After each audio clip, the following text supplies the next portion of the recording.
This is Entrepreneurs Get Visible, the podcast for people who want more impact, influence, and income.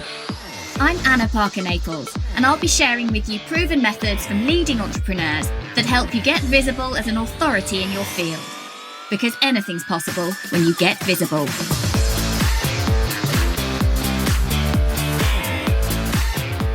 Hello. Today we're talking about something important. We're talking about something you all have to look after.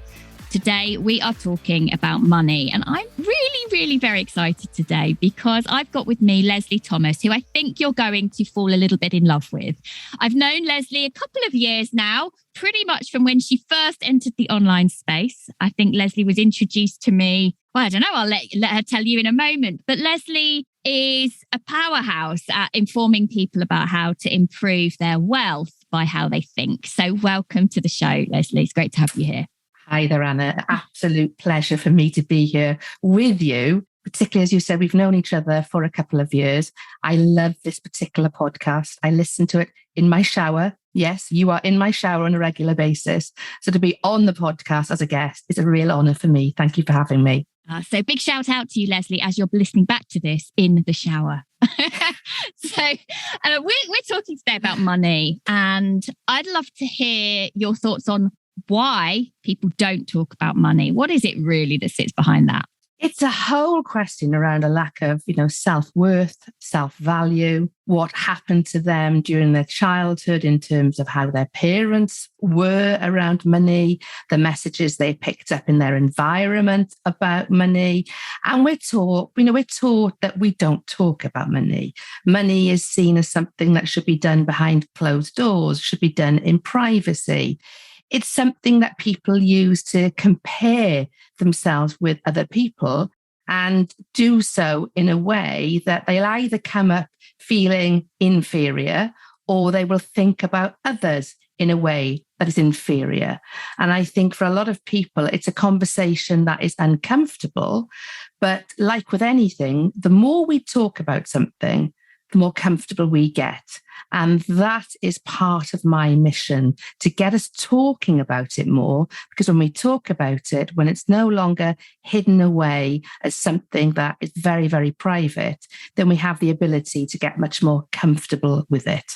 I'm really curious as to why a coach or an expert decides to go on that journey. What was it that prompted you to realize that was important to you, to get out there and help people to come to terms with this, to get comfortable with money? What happened for you? Well, when I decided I wanted to become a coach, so formalize becoming a coach, because I've always coached and mentored informally. And it was only on literally the day of lockdown that I decided I wanted to formally train as a business coach. And the whole plan that I had was to be a confidence coach, because I've always been told I'm really good at helping people get more confident with themselves and get more confident with a plan for themselves. So my original plan was to be a confidence coach. But the more work I did around confidence, the more work I did around self-worth and self-value, the connection was very clearly there, that a lot of our own confidence comes from our self-worth and self-value, and that comes from our relationship with money.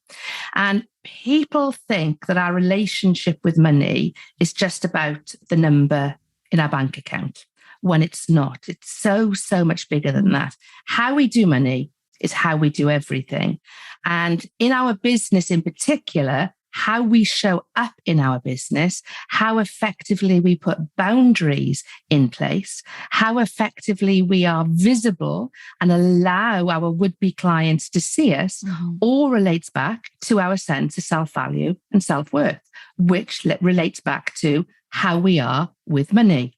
So for me, the two are so closely interlinked, confidence and money, that I really want us to get much more comfortable about talking about money rather than seeing it as a stick to either beat ourselves up over or to potentially beat other people with as well.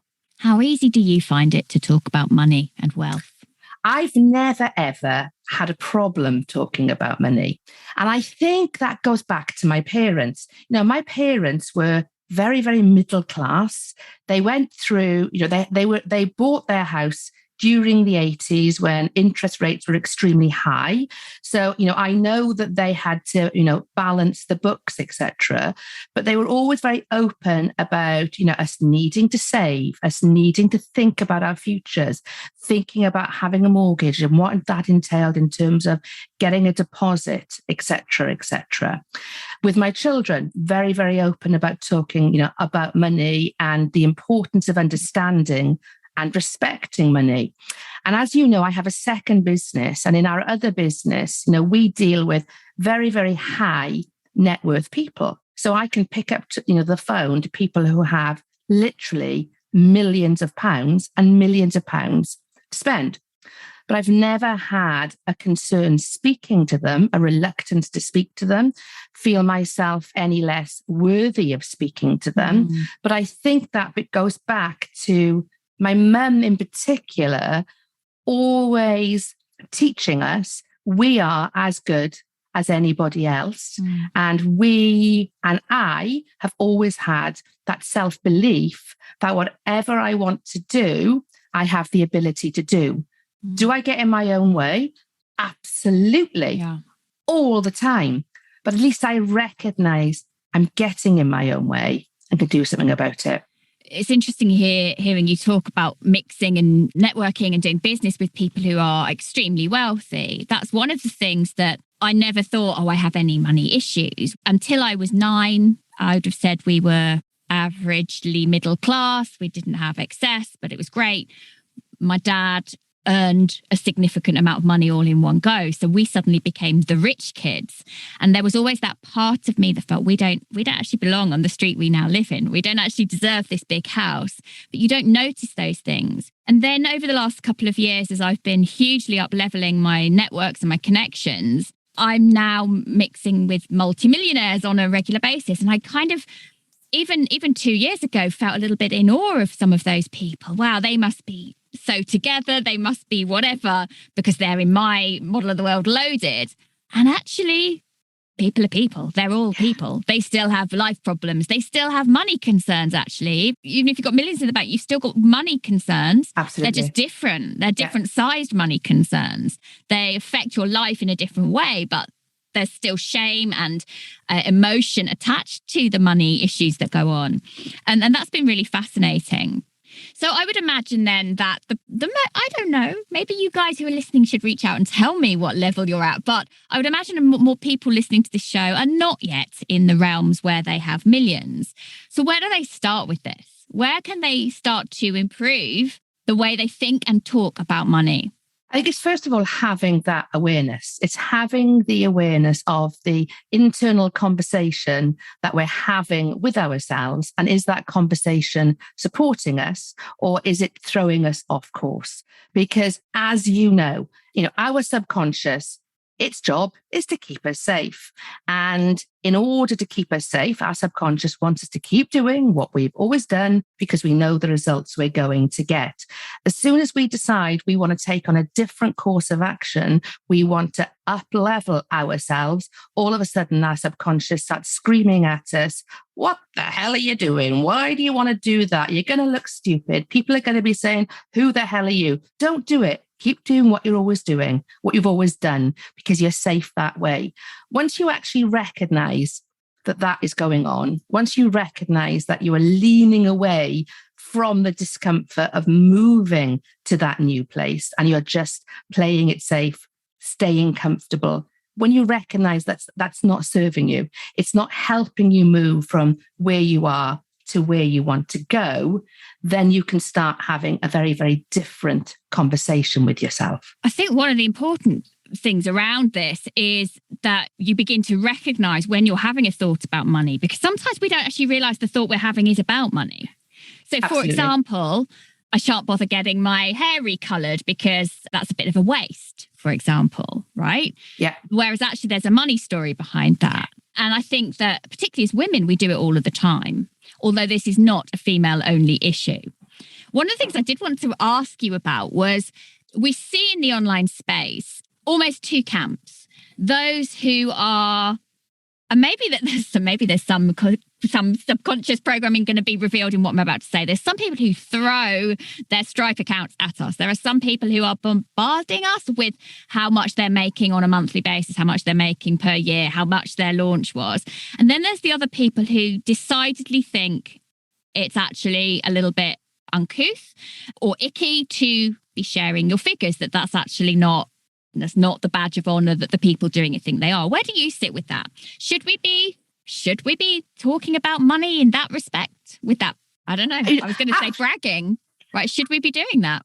I think we should do whatever we are comfortable with, as long as our motivation in doing so is not to shame anybody else in doing it.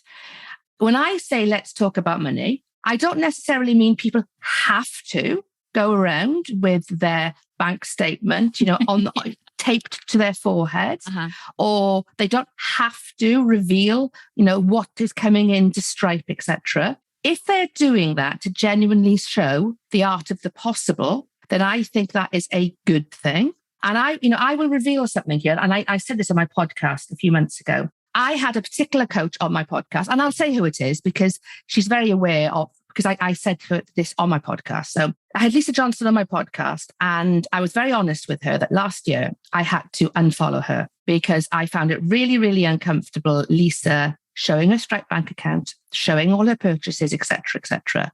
I had all the messages going on in my head. Who the hell is she? We're going through a pandemic. She's buying all this stuff. She's showing how much money she's earning. Stop following her. And then I had a word with myself. It was not what Lisa was doing. I wanted what Lisa had. I wanted to have that same amount of money coming into my bank account and making all the purchases that Lisa is doing. That to me is demonstrating to me the art of the possible. And when you have limiting beliefs happening, what you need to do is go and find the evidence that it is possible to do what you want to do. When Roger Bannister ran that first 4-minute mile, nobody else had done it beforehand. How many subsequently have run that 4-minute mile? Many, many people, not me included, but many, many other people. And I think when you're doing it from a position to demonstrate to others what is possible, then absolutely, why not? If you're doing it purely to either belittle people or to draw people into believing something is possible when actually you're only telling half the story or it's not true, then there's something very much wrong with that. But I believe people should be able to do whatever they are comfortable with as long as the motivation is right. It was so interesting. A while ago, I did share something about what happened in a launch, and I got a phone call from my dad. He said, Anna, you've got to take that down. Your house might get burgled. And I kind of went, I think it's going to be okay. Yeah, but you never know. And that was so telling about my parents and their scarcity and their fear of the outside world and how their thoughts and programming around money and that it's got to be kept secret and guarded. And I actually could see that with quite a lot of humor. The post did not come down, but I did change whether my dad, he doesn't know this, whether he can see every post that goes out. And I think as well, that's an interesting thing, isn't it? That we have family relationships, we have personal relationships with money, we've had things that have happened to us. We can, as business owners, we can go through periods in our businesses where it's feast and famine. And when it's famine, it's really hard to see other people visually having success, but you never know the full picture either. No. You never really know someone else's full picture. No, very true. And I think particularly in the online space where people can be making tens of thousands a month, but what are their expenses? What's the profit breakdown? How much are they spending on team? How much do they spend on ads? How much is left after they've paid their tax? And I think that those conversations about money are equally important. Absolutely. Yeah, absolutely. And I think that is the whole thing, is that people can look at information around money and not really understand, what's going on behind it. I always advise my clients to check their bank account daily and to see that number as information and to see that information as something that they can take action on, not to see it as anything scary. It's something to take action on. Where do they want to be? How they're going to get there?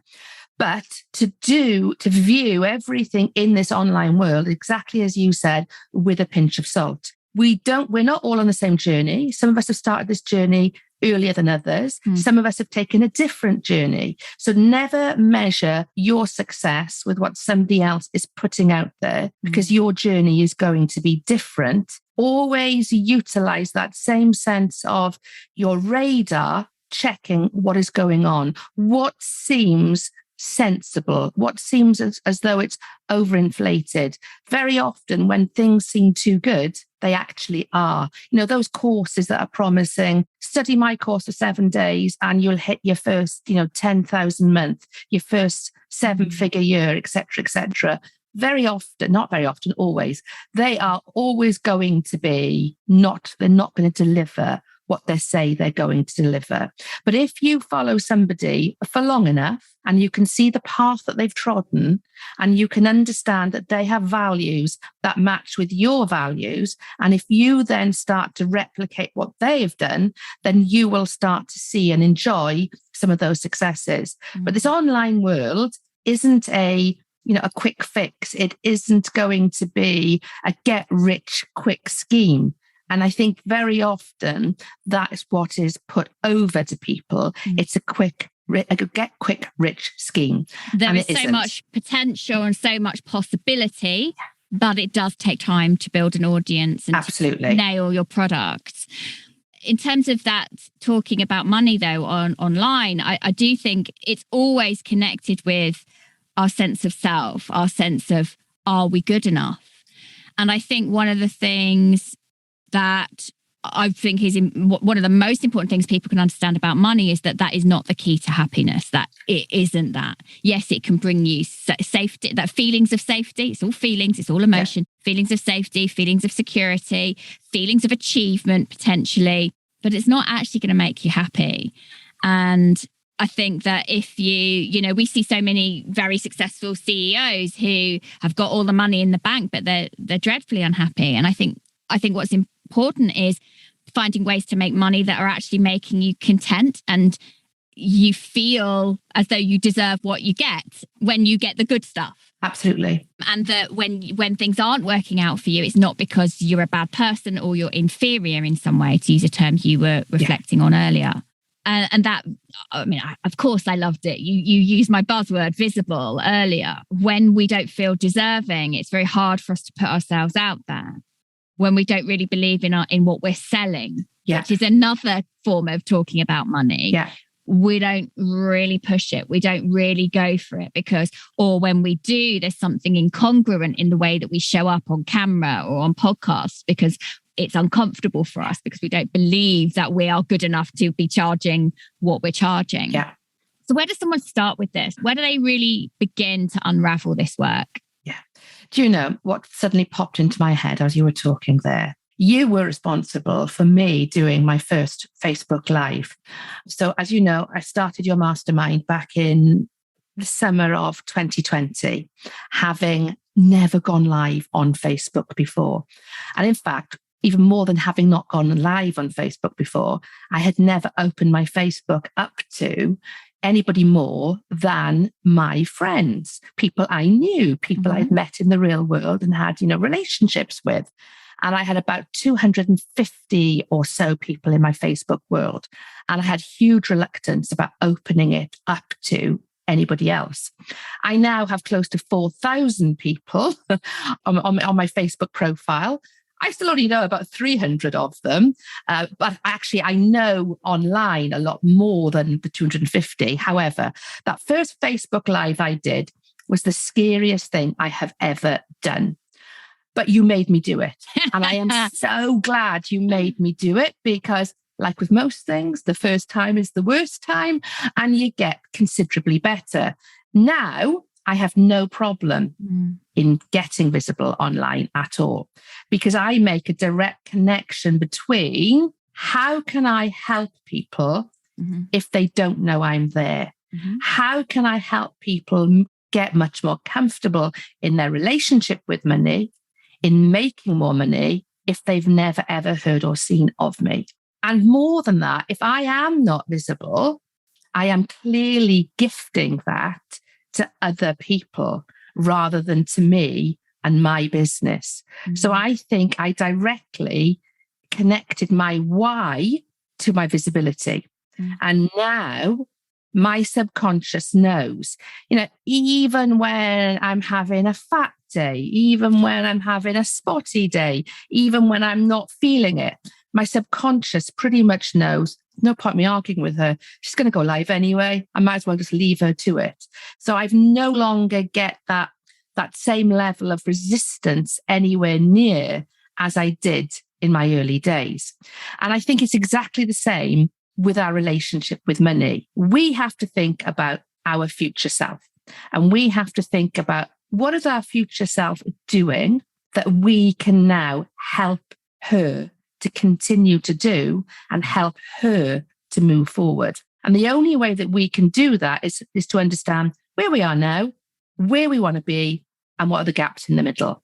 And I don't want to have a life where I look back with regret because I chose to continue to feel comfortable and to continue to feel safe because I didn't go and do the other things that actually I want more. I want to remain comfortable far less than I want to continue to grow this business, continue to have the impact that people are telling me I am having on their lives.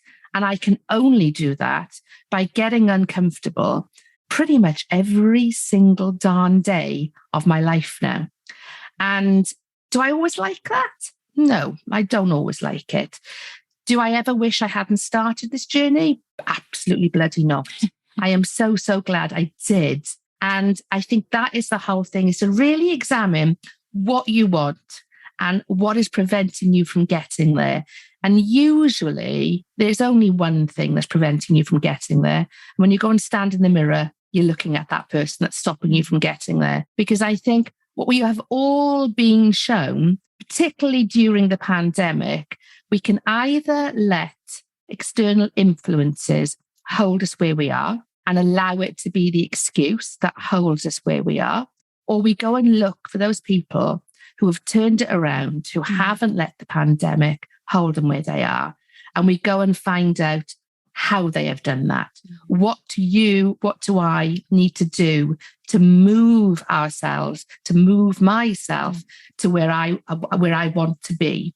And probably my largest why is my two boys. I want my two boys to know that there are options. And I didn't know this 2 years ago until I read Rich Dad, Poor Dad. I only thought there was one option for children, and that was the work hard, do well in your exams, get a job, you're set for life.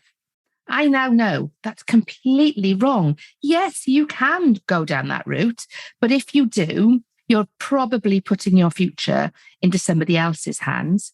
Or you can say, do you know, actually, I'm going to work for myself. I'm going to set up my own business. I am going to design my own life and actually decide by design what your life is going to be like, because that is the choice every single one of us has. Yeah, we can make excuses, but we have that choice. And for me, it's exactly the same with our relationship with money. We can either say it's not for us and come up with all the excuses, or we can say, I have evidence it is possible. I'm going to learn how. I'm going to educate myself. I'm going to make it happen. Yeah, for sure. Absolutely. There's so many wonderful things you said there. I was kind of grinning. We met, you came onto my mastermind when you were months into your business. In fact, I think the second week of the mastermind, you were launching your brand and doing the live for the first time. And it's really gratifying to have seen you just take off. And actually means it's okay when I am a hard taskmaster for clients, because when I can see potential in someone, I just want them to bloody get on and do it, because the world's going to get better. You're going to help people and you're going to make your own, you're going to follow this path that for whatever reason is calling to you. So I'm so proud, Lesley, and I'm grateful to you for mentioning that on the show. So I would love you guys to go and check out Lesley on her relatively new podcast, Let's Talk About Money and More. That's the name of it, isn't it, Lesley? So go find her, listen to her beautiful Welsh lilt over on her own show.